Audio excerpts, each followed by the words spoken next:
La madrugada del 13 de junio de 2025, el equilibrio mundial se rompió. Israel lanzó su ataque más audaz y peligroso en décadas. 200 aviones, instalaciones nucleares destruidas, generales eliminados y el mundo al borde del abismo. Pero lo que realmente ocurrió esa noche es mucho más impactante de lo que te han contado. Hoy te revelo minuto a minuto cómo Israel ejecutó la operación Rising Lion y por qué este ataque podría desencadenar el mayor conflicto global de nuestra generación. Todo comenzó semanas atrás, cuando las alarmas se encendieron en los centros de inteligencia más sofisticados de Occidente. Satélites espía captaron patrones inusuales de actividad en las instalaciones nucleares iraníes, movimientos logísticos, transportes de materiales críticos y un aumento abrupto en el consumo energético subterráneo indicaban un cambio drástico. Irán había logrado enriquecer uranio al 60%, un umbral técnicamente complejo y extremadamente peligroso. Solo quedaban escasos pasos técnicos para alcanzar el 90%, el nivel necesario para fabricar una cabeza nuclear funcional. El hallazgo, corroborado por múltiples fuentes de inteligencia humana y electrónica, confirmó lo que durante años había sido una creciente sospecha. Teherán no buscaba únicamente capacidad energética o científica, sino un verdadero arsenal estratégico. Las advertencias internacionales, repetidas durante años por Washington, Bruselas y la propia ONU, fueron desoídas por completo. El régimen de los ayatolás, encabezado férreamente por el líder supremo Ali Khamenei, rechazó cualquier compromiso de limitación.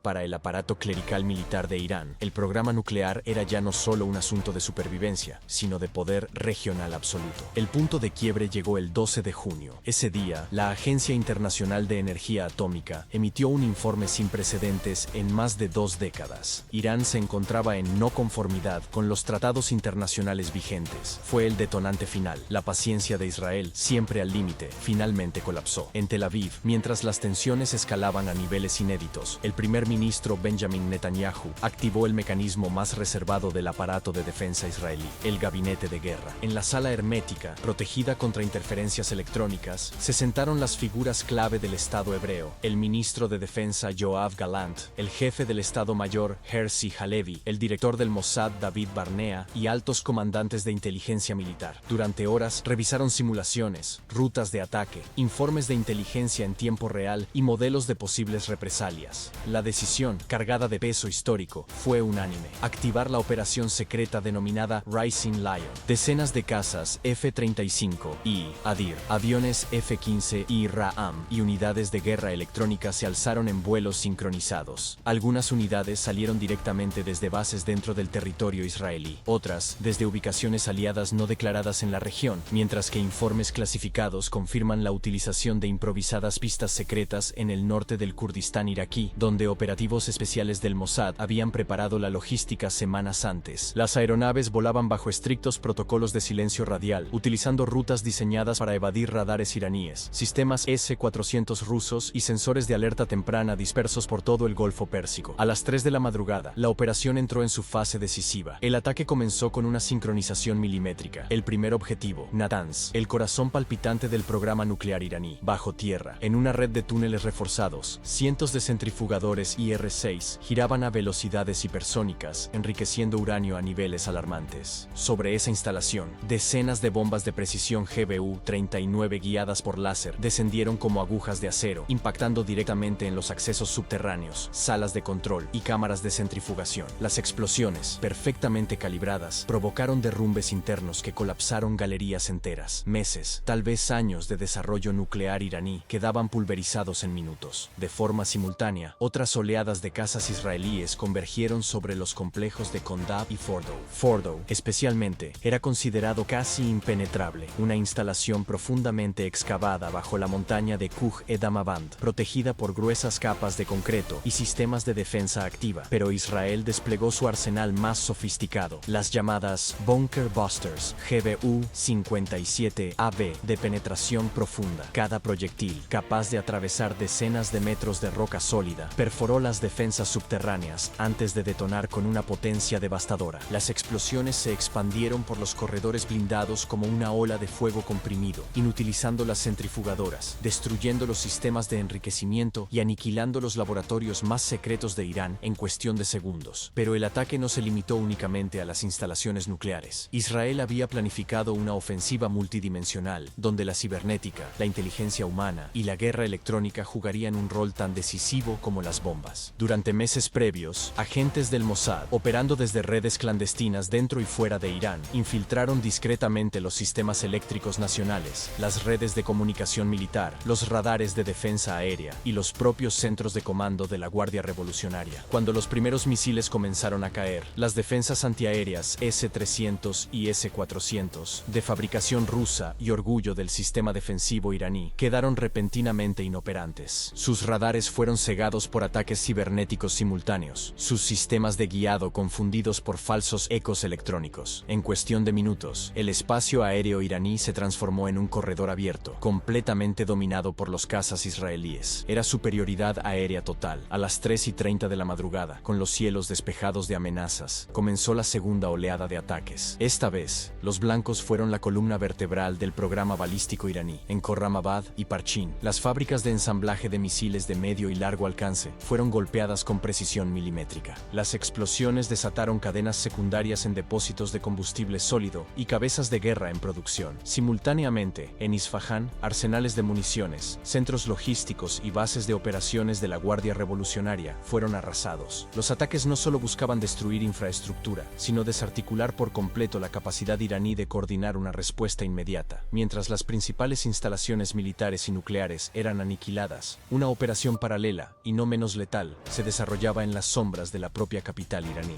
Drones suicidas de largo alcance, muchos de ellos lanzados desde bases encubiertas en la región, comenzaron a golpear objetivos cuidadosamente seleccionados en las afueras de Teherán. Al mismo tiempo, unidades de comandos especiales israelíes, integradas por operativos del Sayeret Matkal y del Shayetet 13, ejecutaban incursiones relámpago en zonas residenciales de alta seguridad. Las residencias fortificadas de los altos mandos de la Guardia Revolucionaria Islámica fueron blanco de ataques de precisión. Explosiones sincronizadas iluminaron el horizonte nocturno, mientras los equipos abandonaban los sitios antes de que los refuerzos iraníes pudieran reaccionar. Entre las bajas confirmadas por inteligencia occidental, figuraban nombres de peso máximo dentro del aparato militar iraní. El general Hossein Salami, comandante supremo de la Guardia Revolucionaria, fue abatido en su residencia blindada, destruida por un ataque combinado de drones y municiones. Junto a él, cayeron el general Mohammad Bagheri, jefe del Estado Mayor iraní, y el general Gholam Ali Rashid, considerado uno de los estrategas militares más brillantes y peligrosos del régimen. La estructura de mando de la Guardia Revolucionaria quedaba, en cuestión de minutos, severamente decapitada. Pero quizás el golpe más devastador, y el que envió un mensaje inequívoco al mundo, fue la eliminación selectiva de los cerebros científicos detrás del programa nuclear iraní. Equipos de inteligencia israelí, que venían rastreando sus movimientos desde hacía meses, activaron operaciones de alta precisión contra los principales arquitectos del desarrollo atómico persa. Entre ellos, Fereidun Abbasi, exdirector de la Organización de Energía Atómica de Irán, fue localizado y neutralizado en un convoy escoltado en las afueras de Yazd. Casi simultáneamente, Mohammad Mehdi Tehranchi, destacado físico nuclear y uno de los máximos expertos en física aplicada al enriquecimiento de uranio, fue abatido durante un ataque quirúrgico en un complejo de máxima seguridad en Shiraz. Con la desaparición de estos científicos, Irán no solo perdía infraestructura, sino conocimiento estratégico irreemplazable. A las 4 de la madrugada, la operación alcanzó otra fase crítica. La segunda oleada de ataques se centró en neutralizar los centros logísticos y depósitos de almacenamiento de los drones Shahed 136. La capacidad iraní de alimentar a sus proxies con armamento no tripulado quedaba severamente comprometida. En paralelo al asalto aéreo y terrestre, la guerra invisible del ciberespacio alcanzaba su máxima intensidad. Un devastador ataque coordinado de guerra cibernética, ejecutado por la unidad israelí 8200 y sus aliados tecnológicos, paralizó infraestructuras críticas en todo el territorio iraní. Las redes bancarias nacionales colapsaron, dejando inoperativos cajeros, transferencias y pagos electrónicos. El sistema ferroviario, clave para el desplazamiento logístico militar, quedó completamente inutilizado tras sufrir sabotajes digitales que alteraron señales, desincronizaron rutas y bloquearon locomotoras en puntos estratégicos. Al mismo tiempo, los canales de comunicación encriptada del ejército iraní fueron intervenidos y saturados con interferencias y desinformación.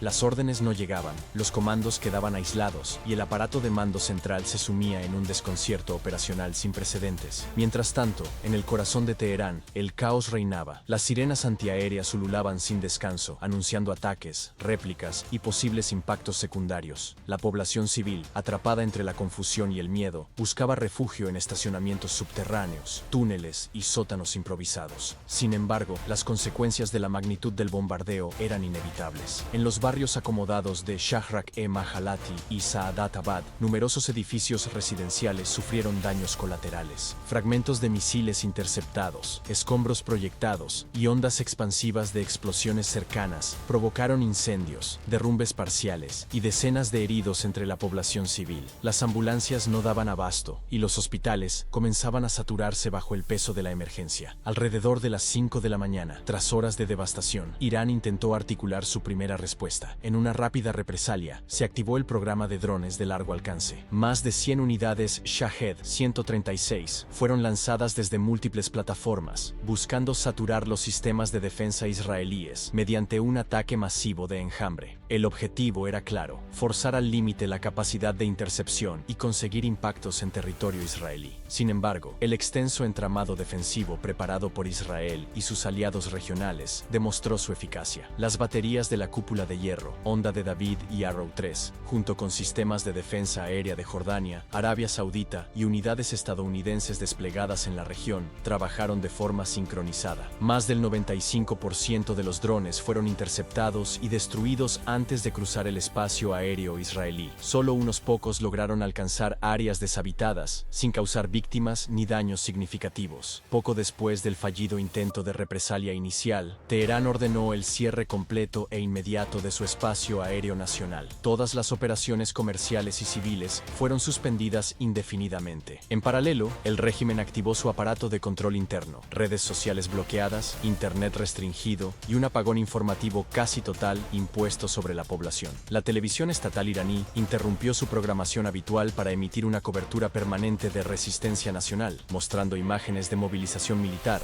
llamados a la unidad y reiteradas amenazas de venganza dirigidas contra Israel y sus aliados. El país, ahora bajo estado de guerra formal, se preparaba para una escalada aún mayor. En Washington, la Casa Blanca seguía minuto a minuto el desarrollo de la operación. Aunque Israel había informado al presidente estadounidense con antelación, la administración decidió mantenerse oficialmente al margen para evitar una escalada directa con Teherán. No obstante, ante la posibilidad de represalias indirectas contra intereses estadounidenses en la región, el presidente convocó de inmediato a su Consejo de Seguridad Nacional en sesión de emergencia. Sin hacer pública su posición, ordenó el refuerzo de las bases militares estadounidenses en Qatar, Bahrein, Kuwait y Emiratos Árabes Unidos, desplegando sistemas adicionales de defensa aérea Patriot, grupos de portaaviones y unidades de respuesta rápida. El Pentágono elevó el nivel de alerta en todas sus instalaciones de Medio Oriente, anticipando ataques de milicias pro-iraníes o ciberataques coordinados. Las reacciones globales no tardaron en llegar. La Unión Europea, visiblemente dividida, convocó reuniones de emergencia y pidió moderación inmediata para evitar un conflicto regional de mayores proporciones. El Consejo de Seguridad de la ONU celebró una sesión extraordinaria durante la madrugada, mientras sus miembros expresaban posturas encontradas. Rusia y China condenaron enérgicamente la acción israelí, acusando a Tel Aviv de violar la soberanía iraní y de arriesgar la estabilidad global. Sin embargo, en los despachos privados de varias capitales árabes, especialmente en Riad, Abu Dhabi y El Cairo, el sentimiento era distinto. Aunque públicamente guardaron silencio o emitieron declaraciones neutras, en privado, muchos de estos gobiernos expresaron un respaldo tácito a Israel, viendo en la operación un freno efectivo al expansionismo nuclear iraní que también amenazaba su propia seguridad estratégica. Los mercados globales reaccionaron con una volatilidad inmediata. El precio del petróleo, sensible a cualquier alteración en Medio Oriente, se disparó más de un 8% en cuestión de horas, impulsado por el temor a interrupciones en la producción y el transporte energético en el Golfo Pérsico. Los índices bursátiles en Europa, Asia y Estados Unidos abrieron a la baja, reflejando el nerviosismo de los inversionistas ante el riesgo de un conflicto regional prolongado. Las aerolíneas internacionales suspendieron o desviaron decenas de vuelos que habitualmente cruzaban el espacio aéreo de Oriente Medio, mientras aseguradoras elevaban drásticamente las primas de cobertura para rutas comerciales sensibles. Jordania, Irak,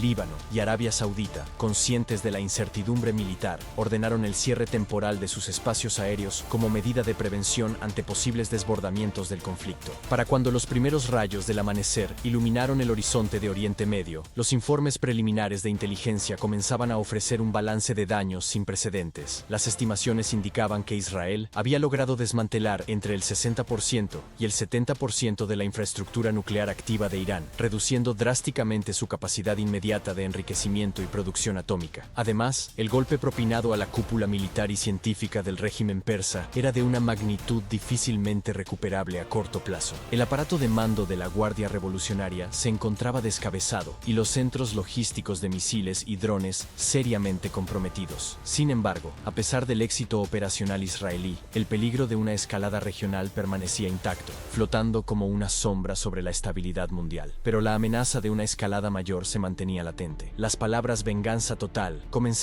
a resonar en cada capital del planeta, mientras los servicios diplomáticos de todo el mundo trabajaban frenéticamente para contener lo que muchos ya temían, un conflicto de dimensiones impredecibles. Mientras tanto, en Israel, el clima de victoria inicial se mezclaba con una creciente tensión nacional. El gobierno decretó alerta máxima en todo el país. Las baterías antimisiles de última generación, la cúpula de hierro, la onda de David y el sistema Arrow 3 fueron desplegadas a plena capacidad, creando múltiples capas defensivas alrededor de las principales ciudades y centros estratégicos. Las fuerzas de defensa de Israel movilizaron masivamente a sus reservistas, mientras el aparato de inteligencia monitoreaba cada movimiento al norte, donde el grupo Hezbollah, armado y financiado por Irán, podría en cualquier momento abrir un segundo frente desde el Líbano. La sensación en Tel Aviv, Haifa y Jerusalén era clara. El primer acto había terminado, pero el verdadero desenlace aún estaba por escribirse. Así, la madrugada del 13 de junio de 2025 quedó inscrita como algo más que un ataque preventivo. Fue el inicio de un nuevo y peligroso capítulo en el eterno y volátil conflicto de Medio Oriente. Un movimiento meticulosamente planificado por Israel, pero cargado de riesgos existenciales, cuyas consecuencias aún permanecen suspendidas en un delicado equilibrio global. El desenlace, incierto y potencialmente histórico, podría redefinir el mapa geopolítico de la región o incluso alterar el orden mundial de formas que apenas comenzamos a vislumbrar. Las bombas ya han caído, los líderes han hablado, pero lo verdaderamente peligroso aún no ha comenzado. ¿Responderá Irán?